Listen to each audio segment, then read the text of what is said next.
Are y'all ready to get this started? 3, 2, 1. Hey, I know what time it is. You know what it is. You are now tuning into the best business radio program in Central VA. Turn it up. On the mic with Mike on WJFM Radio. All right, good morning, everyone. My name is Chris Mayfield, and I'm the host of the Fusion Hub, where we mix business, culture, and community in one ugly mess and then try and string it out. It is my pleasure today to host the April 2022 nonprofit panel.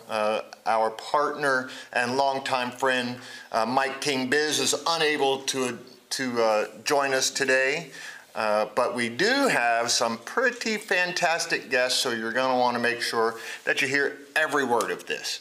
So with that, what we'll do is we'll start down here with Nanette Shore, and we'll ask everybody to introduce themselves, talk about what they do briefly, and then we'll just move down the table, if that's okay.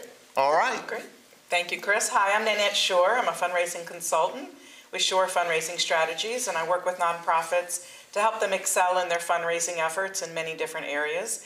And I enjoy bringing people together to find the better solution to deliver their services in a bigger way. Hi, good morning. I'm Andrea Starr. I am the Executive Director and CEO of Forward Foundation. We are a nonprofit here in the Richmond area that works to support and empower single working parents that have encountered some type of life-altering event resulting in financial crisis. Wonderful. I'm Daniel Staffenberg. I'm the CEO of the Jewish Community Federation of Richmond. Here we primarily focus on building and sustaining a flourishing Jewish and general community here in Richmond as well as around the world. All right, my name is Chris Mayfield. As I mentioned, I am the founder of Perfusion Consulting, which is a leadership and organizational development firm. Basically, we just teach business owners how to make doing good things in their community a crucial part of their company mission. And so that's the space we live in, and we're simply here to build a better community for our future. Excellent. Salutations, my name is Regina Frazier, and I am the advisory chair for Sister Card Club, an organization that supports young girls and tweens to become their better selves and think about their futures of success. And I am her counterpart. My name is Linda Faye Newton. I am the founder of the Sister Card Club. We were founded in about 1992 in Memphis, Tennessee, where I was a member of a church, and I decided that these young girls needed to have something other than what they, besides the religious part. And so I gathered those girls at my home, and then we became the Sister Card Club. And I work with mostly the girls in Gilbert Court at the moment. And we're hoping to get into other housing projects and really hoping to get back into the schools through partners with the community. All right, so Andrea, good morning. Good morning. So you said something during your introduction about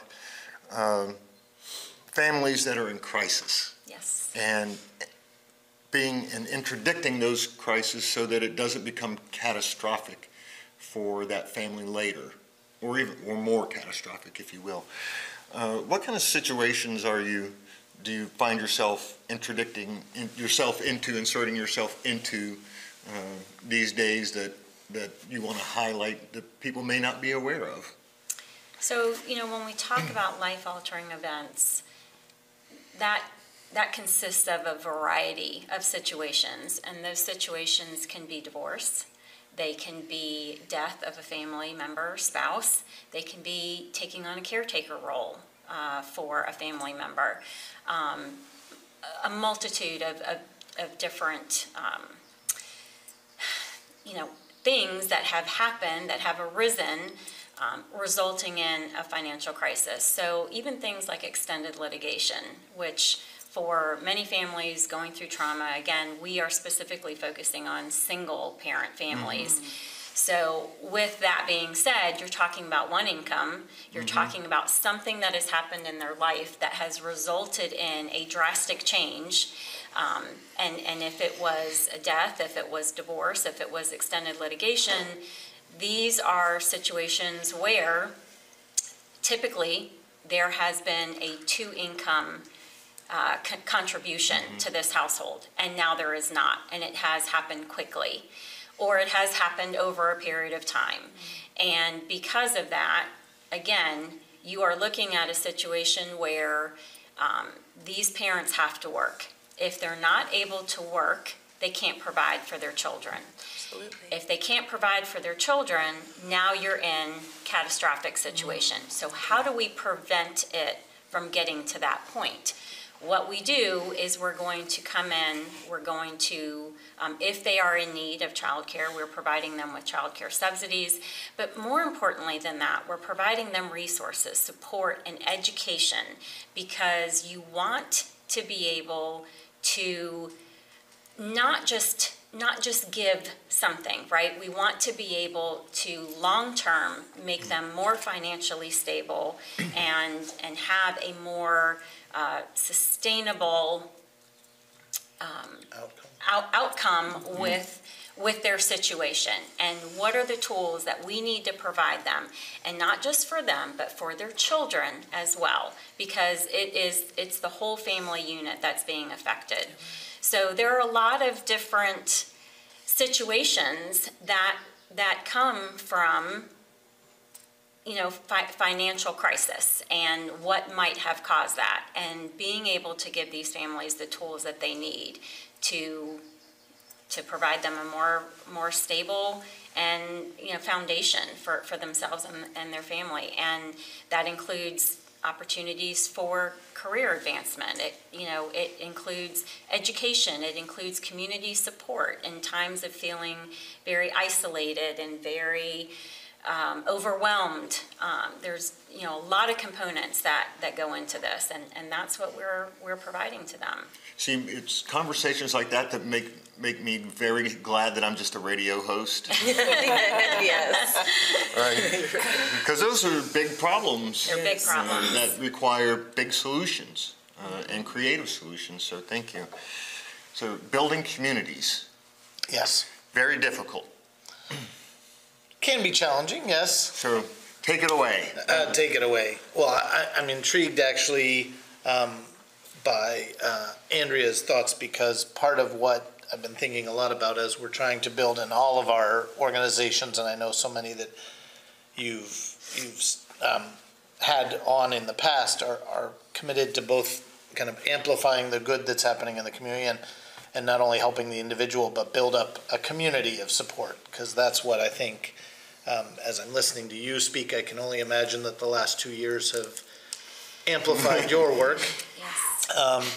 And I think it's interesting because a lot of our work at the Jewish Community Federation is not only about insular within the Jewish community and how do we support the growing amounts of those in need, but our infrastructure and our partners, but how do we support our overall Richmond community, which feels like at the moment it's kind of stretched and is maybe re-emerging post-COVID, but more importantly, we talked about it before, having to remember how to come together as a community, and that relying on each other is both okay and needed in these times. And that's a lot of what we do.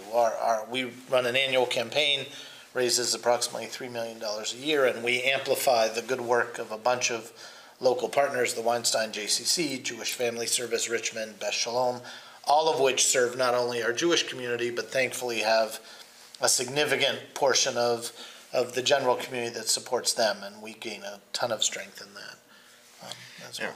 It's funny that you mentioned coming out of COVID, and this is just anecdotal. I remember what it was like. I'm old enough to remember what it was like when you met someone, you shook their hand and you looked them in the eye and you talked to them face to face, and I think we're missing that, to some degree we're missing that connection with each other, and it's getting, every time COVID comes and goes away, comes again, we become even more unsure. And then whenever we get scared or we get frightened, we internalize, and how am I going to protect myself? And that actually, it doesn't help your community. It doesn't help anybody really. But it also increases the fractures that are happening in our world too, right? It does. Like, it's really tough to disagree with somebody when you're standing. We may disagree, but we're not going to do it with poor words or anger. If I disagree with Andrea or Regina, we can sit here and have a real good conversation. We'll probably say, okay, I see where you're coming from, or I'm going to think about that and have to walk away when you're sharing a coffee or a drink. And that's the piece which worries me as we're going through this, but I think also gives me strength in the work that I hear. I have the pleasure of knowing Nanette, and I hear all the good organizations that she's working with and some of our other volunteer leaders, and I see all these individuals who are giving so much time to kind of amplifying the good in our community. Well, I think it leads to, in the nonprofit world, organizations not really knowing what to do. Like, how do I proceed? How do I call donors? I just asked you, not about COVID, but what approaching a donor now, and we've been dealing with this for a couple of years, and hopefully organizations have figured out how to make those connections where the person they're talking to, whether it's a donor or a client, where it's comfortable for that other person and for the person making the connection. And I think we just have to forge ahead and figure out how it's going to work. Where are my limits, and where is the person that I'm reaching out to, where are their limits? And it's not easy, but certainly 2 years ago, it took people, I've said it on this show before, 30 days or so to kind of get their wherewithal to say, okay, I'm going to at least call this person and just check in and just see how they're doing. And then maybe they'll want to have a Zoom, or I can come to their back porch for coffee, or, how are we going to proceed? Because the world is moving on in a different way, but we have to figure that out. I'm wondering how it's affected your work with the young girls. Sorry, I don't mean No, so you're fine. Well, we are not actually able to make a connection, a physical connection with them at this time. So we are struggling in that way, keeping in touch with them. And they're not privy to things like Wi-Fi. So it's hard to do Zoom calls. So we just have to do visits, as much as we can, and talk to them, and just Care packages. Care packages. We've done care packages. We've tried book clubs, where we take them the book and the study guide, and then offer a care package too, and just even snacks and things like that they can have when they need them, or It's tough to hear that some kids still don't have internet, because I was thinking that through the schools that most kids now did have access to that, and it opened up a whole nother host of opportunities for people to reach them, but it's not the case. And it could be available, but it doesn't always get to the people who need them, like those in Gilpin Court. Yeah.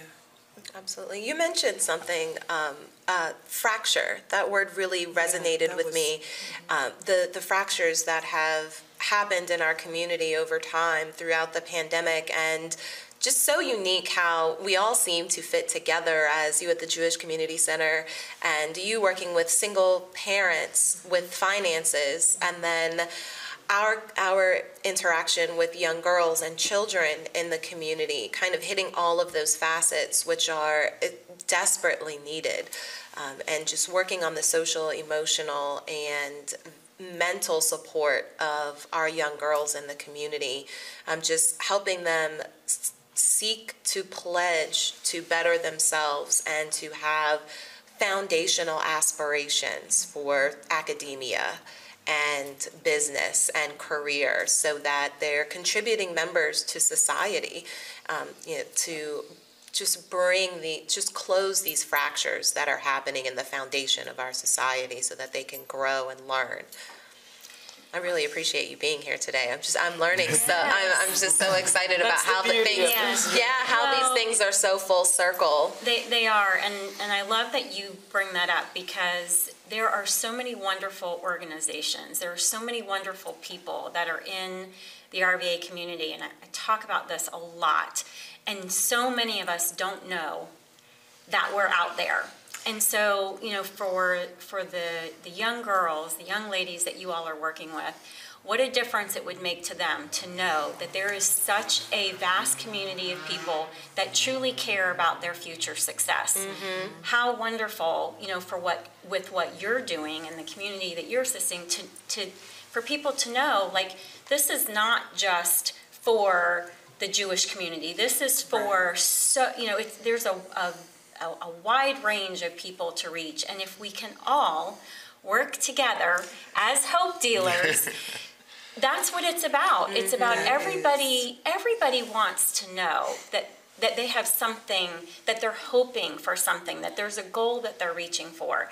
And it makes such a difference. I know even with the families that we serve, we're very blessed in having our annual gala, and it was in person, and we had a wonderful turnout. We had over 250 people that were there, and our moms, our families were there, and we had a meeting afterwards, and there were a lot of tears shed because it was the first time that they had been in the room with all of the people that are behind the scenes supporting them, and for them to see that, they were so touched. They were so,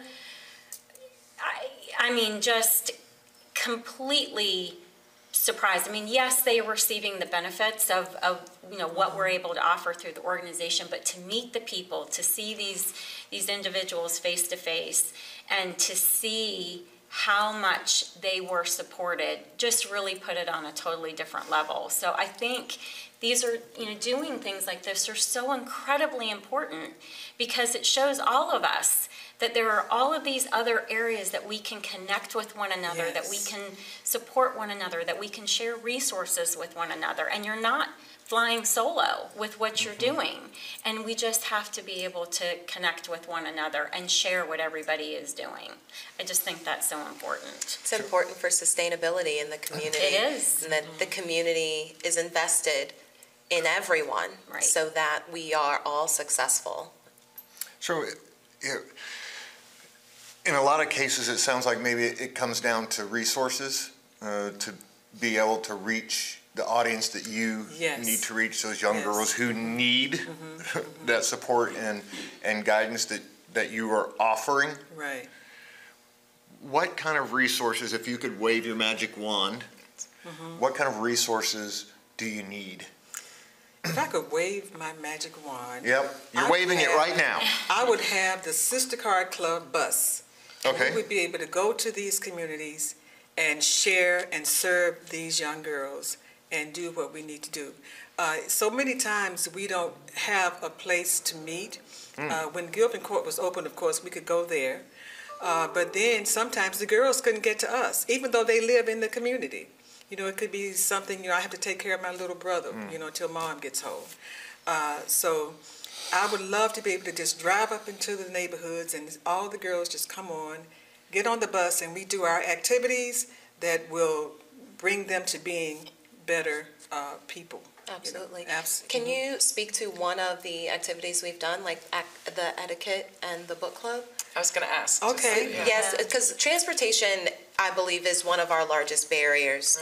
Whenever we have a donation or a gift to support the girls, for example, there was a slumber party the Sister Card Club had, and it was focused on etiquette and really how to be a gracious guest at someone's home if you are invited to a slumber party or an event. And they were gifted pajamas from a donor, just super cute pajamas. And so we had the resources and the information and the programming for them, but transportation was a major issue, and we had to hop into our own vehicles and go pick them up and bring them. And when there's such few manpower, it becomes a matter of supervision. Going to pick up girls on different sides of the city and the area, and not having the manpower to supervise the girls who have already made it. But a lot of our programming, particularly in etiquette, and I will let Linda Faye speak to that explicitly. Well, we have a component of the Sister Card Club called Manners to Go, and we teach them manners, table manners, social manners, social media manners. That's a big one, right? Yeah. Very important Yes, for you. yes, yes. And even just cell phone manners, because children these days don't have home phones. So they don't know how to pick up the phone and say hello and have a little conversation about whatever. And so we teach them that. And speaking about the slumber party, the good thing about that was that we were able to take the girls to another level. During the slumber party, we realized that some of them had aspirations to go to a different high school. And so they asked us if they could come back and we would help them with their essays, because they had to write essays. I was so proud of those girls, so proud of them. First of all, for even thinking that they could have something more, something better, a better education. They wanted to go to like community school and then open school. And they went, I did help them with Some of the magnet schools. some in of the magnet area schools as too, well. yes. I did help them with the structure of the essay, but once they got started, the words that were coming from them, just I could cry, you know, because they wrote some beautiful essays, yeah. And I had to go, and this transportation again, because I had to go back and get them the next day and then bring them back to my home. And then, of course, every time you get them, we have to be concerned about whether they've eaten or not. So I have to make sure I have pizza or snacks or some meal for them. Children love to eat.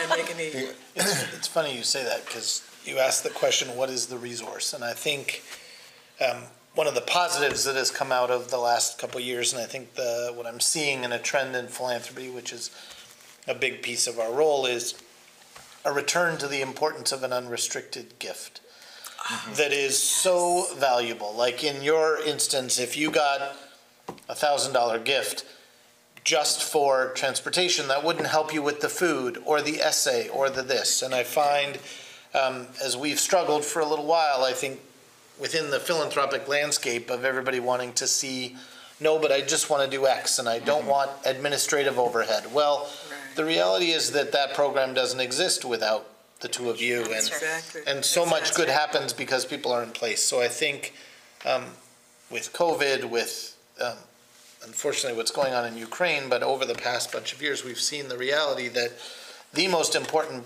gift, the most important resource somebody can give, whether it be $5, $10, $1,000, or $1 million, is unrestricted, is, hey, I'm going to find an organization, and as you said, there are so many in RVA that are so valuable, and I'm going to trust them to do the best work. They often have fantastic leaders that are volunteering their time to make sure that that time is effective, and that, to me, is the biggest question. Don't get me wrong, I think any of us would be happy to take the dollars for the transportation or this, but the true ability to react, to make the most impact is there. Absolutely. And the other piece I was thinking about, what you said, was a reminder and a challenge for us as nonprofits to continue to tell our stories in meaningful ways. I'm sure it was meaningful for your donors to be in the room with the recipients of their need, if you can do that with dignity and care, but also vice versa. And that's the biggest kind of,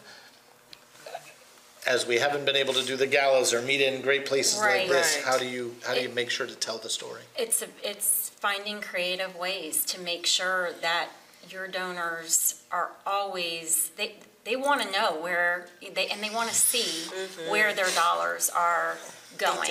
They want to be able to feel and see the impact.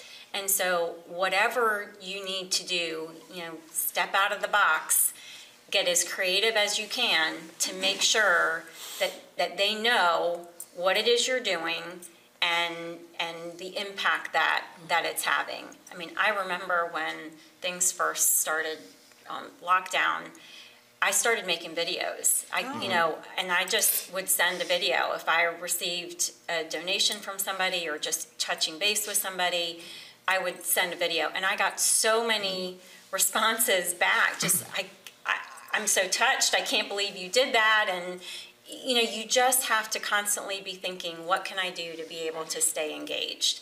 Well, donors deserve that too. It's not just that they Yes. want it, they deserve it. They deserve it. And if you That's think right. about how much effort it is to get a new donor versus keeping a donor, Yes. and if you look at the top 10 reasons why a donor doesn't give to your organization, number one is that you haven't asked them. But number 2 through 10 and beyond are all related to how you treated them. They didn't feel appreciated. They didn't feel that their donation was valued or used properly. All those different reasons are all the other reasons why they stopped giving to you. And it's going to cost you more to get a new donor. So it's just got to be so much part of your culture, which Andrea is a rock star, and I know you all are too, and Daniel is, of course, but I know we worked together for a long time. But that is just so important that if it's picking up the phone or a handwritten note or the video is an awesome idea, but the creativity is also what people really appreciate. And, Absolutely. Yeah, one of the coolest things I've come across lately was I got an email from a nonprofit, which I get a lot of emails from nonprofits, but in the bottom left-hand corner was just the executive director with a personal 30-second message to me. Hey, Chris, we appreciate what you're doing. You know, hey, we're doing this big fundraising campaign. We'd really appreciate it if you would join us. But it was to me, done via Loom, which is a very easy program to use, and it really made a difference versus just that cold email asking me to give money. When the more you do that, the more you'll have the ability when the next COVID crisis, whatever the crisis is, because there will be another one, I don't say if, but I say when, that you can pick up the phone and say, I need $10,000, I need $5,000, I need something because we're in crisis. And they will respond because you have stirred them all along. And you're not just calling them when you need something, which nobody wants that, whether it's for money or something. It's a trust, Yes. exactly. Yes. So we should nurture our donors. Absolutely. Absolutely. Absolutely. One of the, speaking of shameless plug here for it. Podium, we're currently raising money to have, and this goes to what you're doing, we're raising money to have a book called the Book of Hope, published for Podium RVA, and it's a collection of essays from their students that we're going to put into a book, and we're going to sell it as a fundraiser. And it's that there's no tie to how they use those funds. They can use them in the way that they see appropriate. And it's a relatively small $20 to buy the book, right? It's a relatively small donation. We can reach a broad audience, and the money is not fettered by, I want you to use this only for snacks, I want you to use this only. So it was just a cool little way that we came up with that we could support them, raise extra money. We'll probably quadruple their budget for the year through this one book. They're a good connection for you, though. I was going to introduce them for sure. after Excellent this with Podium. There's another another shameless plug for a business that I work with, Dollars Times Cents. He's a young man who is starting financial literacy for the Black and Brown community, but targeting elementary and middle school kids. Yes. So they have that's so interactive needed. games So and important. that teach financial literacy. So both of those, I'd love to connect you guys with both of them, Definitely. because Thank you you. use common resources Yes. and common target Thank you. environment. So I think that'd be a good Absolutely. connection. Absolutely, and that's the power of this. There's so many organizations, and I find in Richmond, people don't feel competitive. They feel engaged to work together and figure out how to provide better services to the community. And that's, we're a little competitive in the fundraising piece, but coming together and bringing our resources together, Richmond is so wonderful, and most organizations are really happy to come together and do that. Well, and the other piece of that too is that you don't have to reinvent the wheel for everything that you want to be able to offer. There's so many organizations that have these amazing resources and already have these things in place, and being able to partner with them just makes sense. You don't have to come up with everything yourself, and then it's draining all of your financial resources to do that. So There's strength in that partnership as well. As I'm sitting here, Annette knows me well. She was the first president that I got to work with here in Richmond, but my mind is going because we have a Richmond Jewish Coalition for Literacy, which does mentorship in schools. We were actually supposed to be in Fox Elementary this year, but unfortunately, but then we've got, our Jewish care line run by our Jewish Family Service Partners who does very similar work, and how do we connect?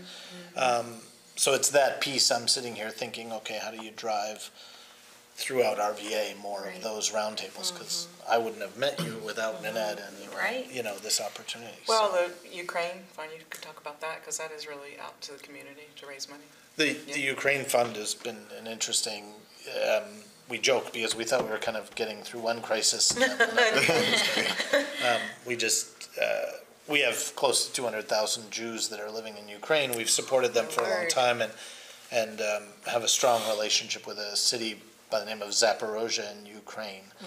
You may have seen it because of the nuclear plant that's there. So we've been raising dollars and sending it overseas to go. And we just had our president, our chief impact officer who does all of our money out, and another board member just returned from the border in Poland and Ukraine, and the stories are unbelievable.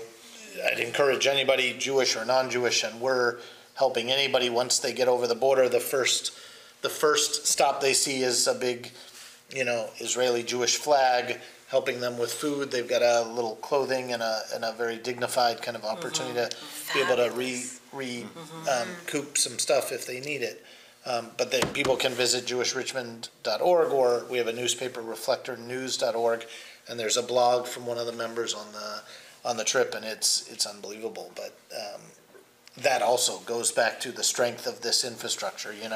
You wouldn't have known if you weren't there trying to uplift or help the individuals that you're helping with. You don't know about all these other things that contribute, and thank goodness you're there so that you can do the pizza or you can help with the other work. It's cool. Wouldn't it be great if there was a place where we could serve the whole family? Or does that place exist? Well, I think people take different parts of it, and maybe if they're dealing with the family, they're farming out different pieces of it. You've got Catholic Charities and other organizations, but I think there's a lot of work being done in a lot of different areas that does overlap. And whether we like it or not, often the people that we're supporting, they find their way to, okay, if I need this help, I'm going to go here or there.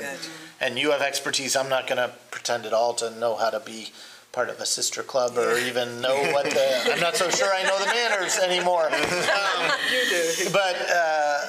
But each that we play together and we complement each other is always what's inspired me about my time in RVA, is that, United Way and the Federation work closely, and, we have all kinds of interesting partnerships with different churches and different faith groups that, we may not talk to each other for a little while, but when something happens, it's like, oh, I'm going to call my buddy Regina and see what's up. And see what we can do in the areas. Right. Absolutely. So, Linda Faye, if someone was interested in being involved in Sister Card Club, or they know a young girl who needs the resources of Sister Card Club, where can they find us? We have a website. It's www.sistercard.org.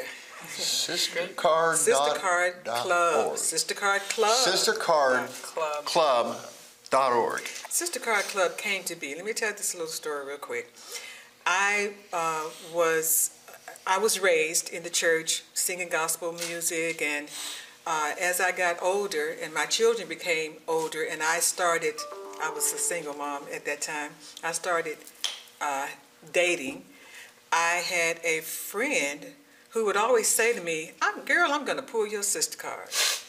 And that's because we would be listening to something on the radio, and I would say, oh, what is that song? And it could be name a group, Jimi Hendrix or somebody, I don't know. And I wouldn't know who they were, and he would always tease me about pulling my sister card because I didn't know certain things. And one day, after I started working with the girls in the church, I would use the church bus to go and pick them up, bring them to my house, and do activities with them. And after doing that for about 3 or 4 months, I said to myself all the time, I need a book. I need to find a book that I can use to help these girls. And one day I said it to him, and he said, girl, I'm going to take your sister card away from you. I said, what do you mean? He said, you got the book right here. You got the book right there. You write the book. And that's how the Sister Card Club came to be. Awesome. Yeah. That's awesome. So, yeah, that's my story. So let's do the lightning round of contact information. And can we also add what the community could do? No, let's not do that. Okay. We do not want you to share what this community can do for you. There'll be no more sharing. No more sharing. Of course we'll do that. Absolutely. All right. I'll You wanna start I with can be reached at nannetteshor@gmail.com. And I look for organizations that want to raise more funds so that they can deliver better services to the community. Forward Foundation can be found at Forward, F-O-R-W-A-R-D, Foundation, F-O-U-N-D-A-T-I-O-N, VA.org. We are also all over social media on Facebook, Instagram, and LinkedIn. You can find us in those places at Forward Foundation VA. The community can participate and be involved in many different ways to support us. We are always looking for opportunities to collaborate with businesses that maybe want to lead some of our workshops, or are looking for volunteer opportunities. Happy to work with them that way. And then also, are you interested in serving on a committee or as a board member? And then obviously being able to share us as a resource, so that if there are families that you know of that are in need, that you would be able to share Forward Foundation VA with them and encourage them to reach out. Cool. I love it. The Jewish Community Federation of Richmond is also pretty prominent on social media. You can look out for any of our stuff on any of the platforms that I think we know. I'm sure there's some that we don't even know yet. Our main website is jewishrichmond.org. We also have our newspaper website, reflectornews.org. Would love for anybody to both reach out, always looking to do good, and good is driven by the dollars we raise. But most importantly, both of those sites have an opportunity to find out more about the Jewish community itself, welcome people here to Richmond, but also the work we're doing in both the Jewish and general community. And we are always looking for volunteers and people who will raise their hand and kind of say, here I am and I want to help out.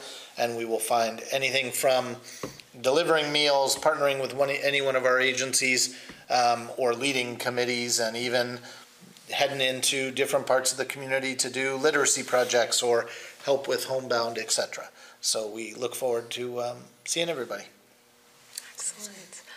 Well, my name is Regina Frazier, and you can find the Sister Card Club on Facebook and Instagram. Our main website is www.sistercardclub.org, and there you will find we do our very best to be equal to only excellence as we cultivate young teens and young girls into becoming their best selves. We're looking for young girls who are interested in our next cohort of Sister Card Club, and I will let Linda Faye continue us off on the Sister Card Club. Again, I'm Linda Faye Newton, and I am the founder of the Sister Card Club.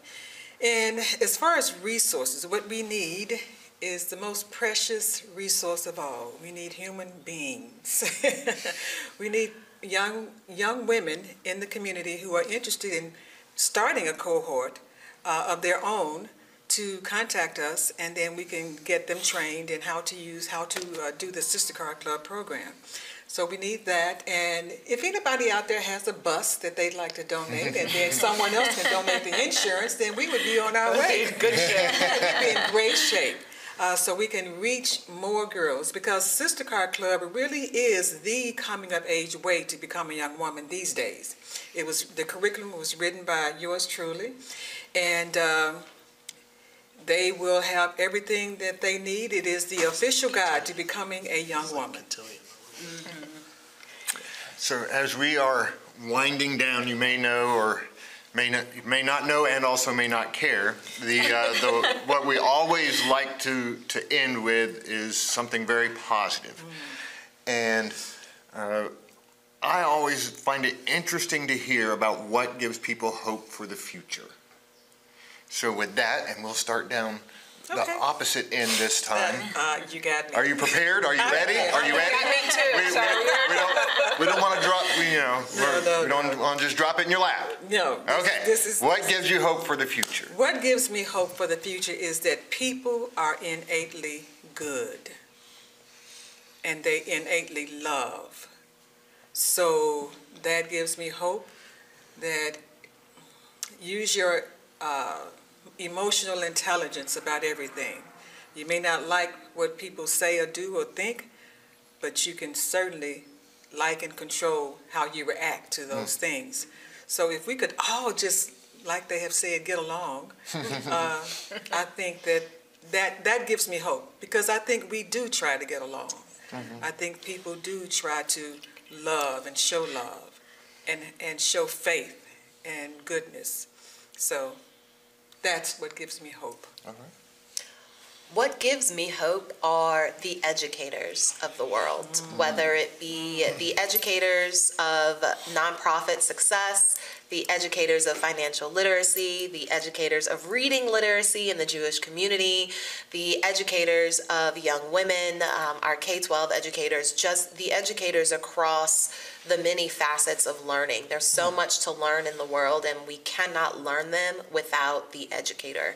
So all in all, educators give me hope, those people who guide us. What gives me hope is that I don't have to follow you guys throughout the thing. What gives me hope is a similar theme, is that there is so much more that unites us together than there ever is that pulls us apart. And that sometimes it takes us to shake each other a little bit and remind ourselves of that.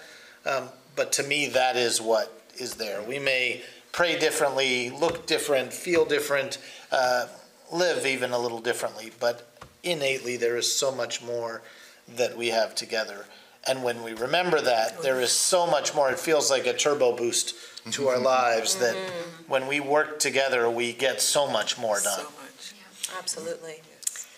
What gives me hope is knowing, the beginning of each day is a fresh start.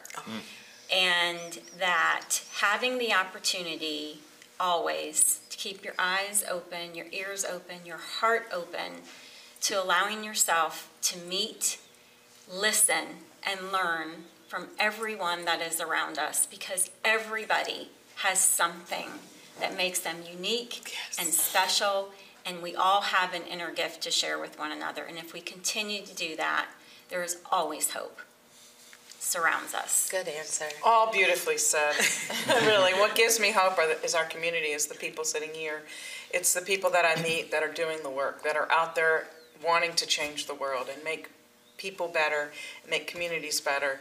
And so I thank you all for all you do. Chris, for putting this on, for you all coming, and for the work you do before you got here, when you leave today. And there are just so many people who really want to make a difference, and our community is just better for it. So that's what gives me hope. All right, so as we're closing up, I want to mention our good friend Mike King, who is not able to be here today, and the fantastic people at Crossroads who give freely of their facility for us to use to bring nonprofits together to network and to share and to grow. And you're just getting a glimpse behind us of the beautiful art. This place is amazing. It really is. But I'd like to spend just a few seconds, kind of, you may be familiar with the old term, throwing down the gauntlet. If you are a business owner, business leader, and you can hear me talking today, don't you owe it to the community that you live in to make that community a little bit better? It's providing you a living. It's providing you a way to support yourself and your family. And don't you think that the people around you deserve to have a community that is prosperous and growing? If you own your own business, look, you're already in a small percentage of people that were bold enough to take the step to believe in themselves and believe in people around them to open your own business. So take that same bold spirit, that same drive, that same tenacity, and share a little bit of that with your community, whether it's through volunteering or whether it's through donating money or being a mentor or a guide. Do something with the opportunity that you have and do something beautiful with it. And that is my hope for you as we close this edition, the April 2022 Nonprofit Panel.